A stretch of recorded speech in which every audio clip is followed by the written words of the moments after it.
Good morning students. Chapter चल रहा है अपना लीनियर इनइक्वलिटी, क्लास 11th, ये आपका 6th चैप्टर है।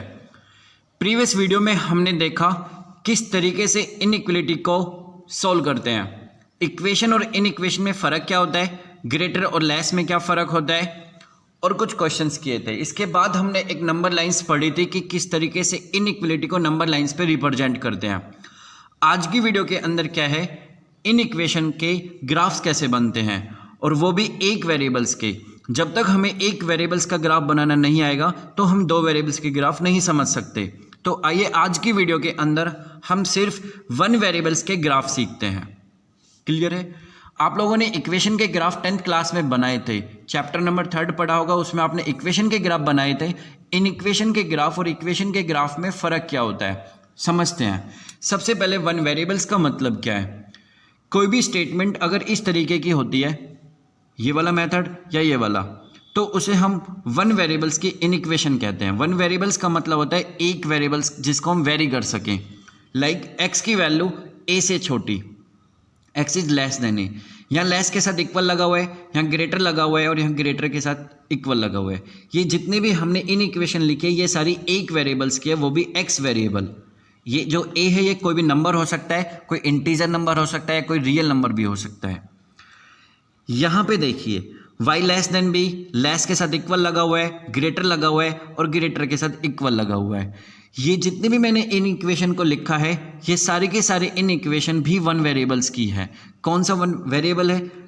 y variable. ये जो b है वो कांस्टेंट है। जैसे यहाँ पे मैंने एक कांस्टेंट लिखा है, ऐसे ही मैंने यहाँ पे कोई दूसरा कांस्टेंट लिखा है b, where a and b are real numbers. ये कोई भी रियल नंबर्स हो सकते हैं। Is called a linear inequality. Linear ही क्यों कहते हैं? क्योंकि x और y जो भी हम वेरिएबल लेके चल रहे हैं उनकी जो डिग्री है या उनकी जो पावर है वो बेटा 1 है in one variables, that is x और y। क्लियर है? आइए इनके ग्राफ्स बनाते हैं। बहुत सिंपल तरीका है। सबसे पहले ग्राफ बनाते हैं x लेस देन 2 का। मैंने साथ साथ यहाँ पे इक्वल भी लिखा है।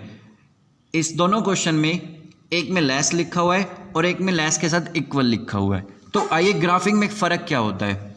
सबसे पहली बात, x लेस देन 2 एक वेरिएबल्स का है, ये x एक्सिस बनाया, ये कोई आपने y एक्सिस बनाया। सिमिलरली यहाँ पे आपने कोई x एक्सिस बनाया, ये कोई y एक्सिस लिखा।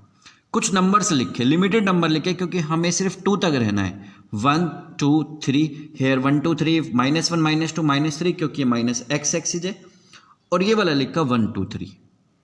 सिमिलरली एक और यहाँ पे मैंने रेफरेंस लाइन ली, कुछ एक x एक्सिस लिया, एक y एक्सिस लिया। ये 1 2 3 है, ये भी 1 2 3 है, ये -1 -2 -3 है, ये -1 -2 -3 है। क्लियर है? तो आइए बनाते कैसे हैं। सबसे पहले चलते हैं x लेस देन 2 के पास। दोनों में फ़र्क क्या है? सिर्फ यहाँ पे इक्वल नहीं है, यहाँ पे इक्वल लगा हुआ है।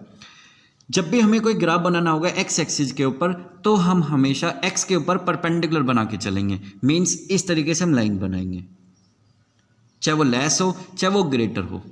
जब भी हमें x के ऊपर कोई भी ग्राफ बनाना है तो हम उसे x के परपेंडिकुलर बना के चलते हैं। जब भी y के ऊपर बनाना होगा तो उसे हम y के ऊपर परपेंडिकुलर बनाने चलते हैं। तो आइए करते हैं स्टार्ट।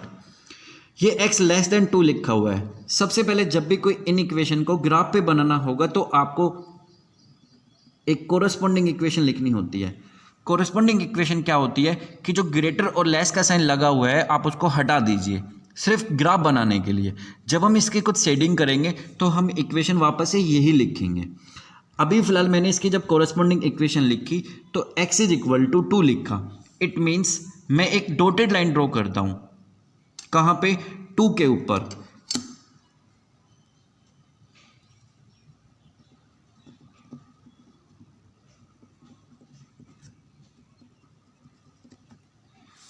मैंने एक डॉटेड लाइन ड्रॉ की। डॉटेड क्यों की? डॉटेड और डार्क लाइन में यहाँ पे ये फ़र्क होता है, अगर इस लेस के साथ इक्वल लगा हुआ है, लाइक यहाँ पे देखिए यहाँ इक्वल लगा हुआ है, तो अब यहाँ पे जब आप लाइन बनाओगे तो डार्क लाइन बनाओगे। फ़र्क पता लग गया? डॉटेड और डार्क में। डॉटेड मीन्स जो आपके पास इनइक्वलिटी है वहाँ पर इक्वल साइन नहीं है। डार्क मीन्स जो आपके पास इनइक्वलिटी है उसके पास एक इक्वल टू का साइन लगा हुआ है। इतना क्लियर हो गया? अभी तक कोई लेस का या ग्रेटर का कोई जिक्र नहीं है, सिर्फ एक आपने 2 पे गए, डार्क इक्वल ना होने की वजह से डॉटेड आ गया, होने की वजह से डार्क आ गया। अभी लेस का कोई वर्ड ही यूज नहीं किया। आइए अब लेस का मतलब क्या है। ये जो मैंने डॉटेड लाइन बनाई ये तो सिर्फ x इज इक्वल टू 2 की बनाई है, चाहे वो इसमें ले लीजिए चाहे वो इसमें ले लीजिए। अब चलते हैं इन इक्वेशन के पास। ये लेस देन 2 लिखा हुआ है, बिल्कुल ध्यान से सुनना। ये टॉपिक जो है वो पूरी 12th में चलेगा, मिनिमम 3 चैप्टर में चलना बहुत बड़ी बात होती है। ये लेस का साइन है। आपका काम क्या है, जब आप कोई शेडेड पार्ट बनाओगे तो x की जगह और y की जगह 0 रखना होगा, बट 1 वेरिएबल है तो सिर्फ आप x की जगह 0 रख दीजिए। हमेशा x की जगह 0 रखिए, रख दिया। ये आ गया 0 लेस देन 2। देखिए 0 लेस देन 2 का मतलब क्या है, ये ट्रू है या फॉल्स है? क्या 0 2 से छोटा होता है? हाँ बिल्कुल होता है, तो ये आता है ट्रू। सुनना, ये आता है ट्रू। और ट्रू का मतलब होता है कि जो आप शेडेड बनाओगे वो टुवर्ड द सेंटर करोगे, मतलब जो शेडेड बनाओगे वो सेंटर की तरफ बनाओगे। अगर ये फॉल्स होता, फॉल्स कब होता है? अगर मैं इसे ग्रेटर बना के चलूँ, अभी मैं और एग्जांपल लूंगा कुछ ग्रेटर्स के, वहां पर मैं फॉल्स के भी बताऊंगा। अभी फिलहाल ये ट्रू का है, और ट्रू का मतलब होता है टुवर्ड द सेंटर। लेकिन आप सुनिए, अगर ये फॉल्स होता तो हम अवे फ्रॉम द सेंटर बनाते। कैसे?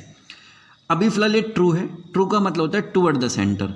ये लाइन है, ये सेंटर है, सेंटर की तरफ शेडेड करना है, मतलब इस तरीके से शेडेड किए जाते हैं।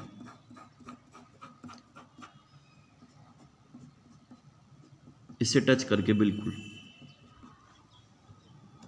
इस लाइन के सेंटर की तरफ शेडेड करना है। शेडेड का मतलब क्या है? इसे बोलते हैं, वैसे शेड भी बोलते हैं, इसको बोलते हैं फिजिएबल। इस लाइन के लिए ये हो गया फिजिएबल, और ये वाला जो पार्ट बचा इसे बोलते हैं इनफिजिएबल।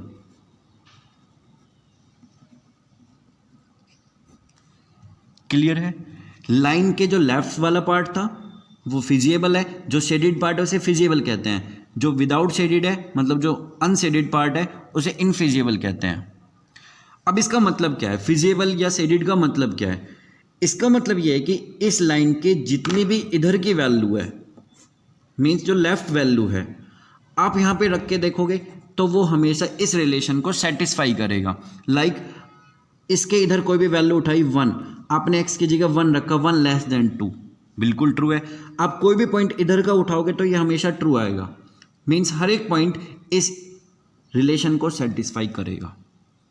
बट अगर आप इधर का कोई पॉइंट उठाओगे, लाइक आपने 3 उठाया, आपने यहाँ पे 3 रखा, 3 लेस देन 2, ये तो गलत हो गया। इट मीन्स ये पॉइंट आपका शेडेड रीजन में नहीं है, ये पॉइंट फिर किस में है? इनफिजिएबल में। फिजिएबल और इनफिजिएबल का मतलब यही है, फिजिएबल के अंदर जितने भी आप पॉइंट्स लेके चलोगे वो पॉइंट्स आपकी इन इक्वेशन को सेटिस्फाई करेंगे, उसको ट्रू बताएंगे हमेशा। अब चलते हैं इसके अंदर। आपने लाइन बनाई, डार्क किस लिए बनाई? Just because of equal sign. Okay, shaded के लिए मैंने आपको एक ही पार्ट बताया, एक मेथड बताया कि सिर्फ आपका काम है एक्स को 0 रखना। ये आ गया ऐसे।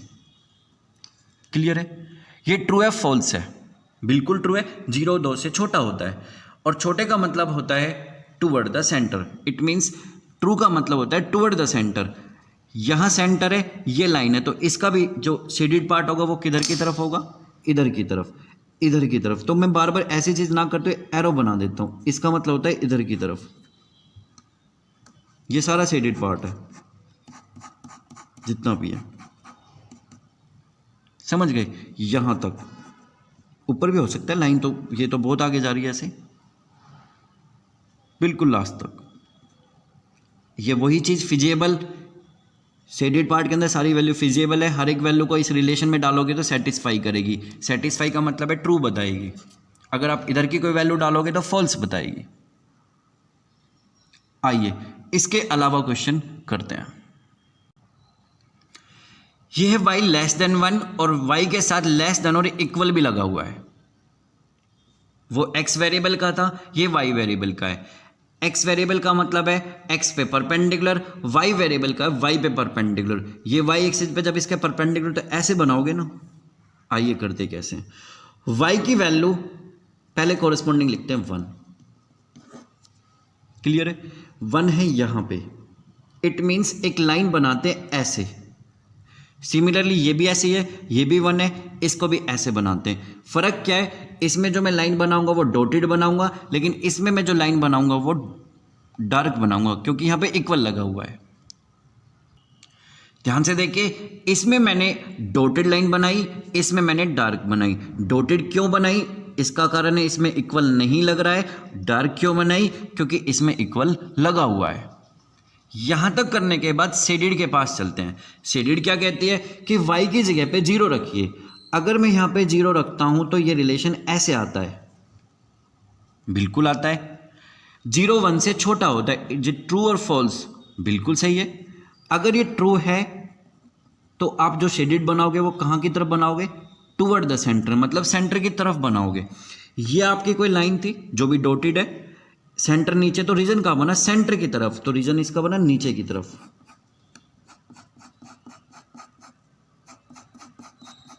समझ गए? इसके जितने भी नीचे वाले पॉइंट है वो इस इन इक्वेशन को सेटिस्फाई करेंगे।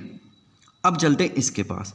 सिमिलरली ये भी यहां पे भी 0 रखते हैं, ये भी आपके सामने ट्रू आता है, तो इसका भी कैसे बना लेते हैं? Toward the centre. इसके जितने भी पॉइंट नीचे वाले हैं सारे के सारे इस इक्वेशन को सेटिस्फाई करेंगे। ये सारा फिजिबल है, ये इनफिजिबल है। इनफिजिबल वो सॉल्यूशन होता है जिसके पॉइंट सेटिस्फाई नहीं करते। सिंपल है। नेक्स्ट क्वेश्चन पे चलते हैं।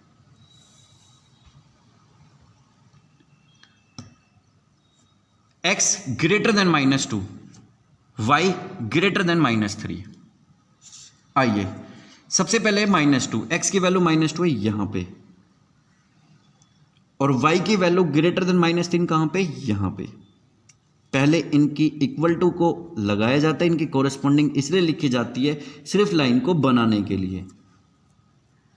चलिए -2 कहां पे? x में, यहां पे। इसको बना लेते हैं डॉटेड। डॉटेड क्यों बना रहा हूं आप समझ गए होंगे अब खुद, क्योंकि इसमें इक्वल टू का साइन नहीं लगा हुआ। क्लियर है? इसमें भी डॉटेड बना लेते हैं क्योंकि इसमें भी इक्वल नहीं लगा हुआ है, लेकिन ये y के लिए, तो y के लिए लाइन हमेशा y पे परपेंडिकुलर बनती है। इस क्वेश्चन में -2 था, -2 पे डॉटेड बनाया क्योंकि इक्वल टू नहीं था। इसमें y दिया हुआ है, -3 दिया हुआ है, y का -3 नीचे होता है, डॉटेड लाइन बना दी। अब चलते हैं शेडेड पार्ट के पास। शेडेड में क्या करते हैं? x की जगह पे 0 रखते हैं, 0 ग्रेटर देन -2। क्या ये सच है? क्या 0 -2 से बड़ा होता है? हाँ बिल्कुल बड़ा होता है। बड़े का मतलब है ट्रू है। इसके लिए मतलब 0 इज ग्रेटर देन -2, ये ट्रू और फॉल्स, बिल्कुल सही है। अगर ये ट्रू है तो रीजन कहाँ बना? Toward the centre. ये डॉटेड थी, ये सेंटर था, रीजन कहाँ बना? सेंटर की तरफ, तो इसका इधर बन गया। अगर ये फॉल्स होता, फॉल्स कब होता? अगर सपोज करो मैं यहाँ पे ऐसा साइन लगा दूं तो ये 0 लेस बनेगा -2 से, जो गलत है। अगर ये फॉल्स होता फिर रीजन कहाँ बनता है? इधर की तरफ। समझ गए? चलिए इसमें देखते हैं। यहाँ पे भी 0 रखते हैं, 0 ग्रेटर देन -3, ये भी ट्रू है। ये सेंटर रहा, रीजन कहाँ बना? सेंटर की तरफ बना। ये आपके पास लाइन है, सेंटर ऊपर है, तो रीजन कहाँ बना? ऊपर की तरफ। ऐसे एरो बना देता हूँ, इस एरो का मतलब है ऊपर की तरफ। जितनी भी वैल्यू, यहां तक की जितनी भी वैल्यू है। क्लियर है? एक क्वेश्चन और करते हैं। x greater than equal to 3। आपके सामने कोई x एक्सिस बनाया मैंने, y एक्सिस बनाया। 3 कहां पे होता है? यहां पे। इक्वल टू की वजह से कैसी लाइन बना लेते हैं? एक डार्क लाइन बना लेते हैं। बना लिया। इसके बाद पहले तो हमने इसको ऐसे लिखा लाइन बनाने के लिए। जब शेडेड पार्ट करेंगे तो इस इन इक्वेशन के पास चलेंगे। x की जगह 0 रखिए। आपने x की जगह 0 रखा, 0 ग्रेटर देन इक्वल टू 3 आया। ये फॉल्स है। फॉल्स क्यों? क्योंकि 0 3 से बड़ा थोड़ी नहीं होता है। अगर ये फॉल्स है तो जो शेडेड पार्ट बनेगा वो अवे फ्रॉम द सेंटर बनेगा। ये आपने कोई लाइन बनाई, डॉटेड किस लिए नहीं है? क्योंकि इक्वल टू है, तभी तो मैंने इसको डार्क बनाया। अच्छा, अवे फ्रॉम द सेंटर का, ये सेंटर रहा आपका। अवे फ्रॉम द सेंटर का मतलब है सेंटर से दूर भागना, तो आप सेंटर की तरफ जाओगे नहीं, आप इधर की तरफ जाओगे। क्लियर है स्टूडेंट? अगर अभी भी कोई भी डाउट है वन वेरिएबल्स के अंदर, आप मुझसे फ्रैंकली पूछ सकते हो। आपके पास प्रैक्टिस के लिए 6.2 एक्सरसाइज है, आप प्रैक्टिस करिए। फिर भी कोई डाउट लगता है तो आप मुझसे बेफिक्र होकर पूछिए। ओके बच्चों, अगर वीडियो पसंद आ गई हो तो प्लीज़ चैनल को सब्सक्राइब कर दीजिए और वीडियो को देखने की कोशिश करिए। ओके बच्चों, थैंक यू।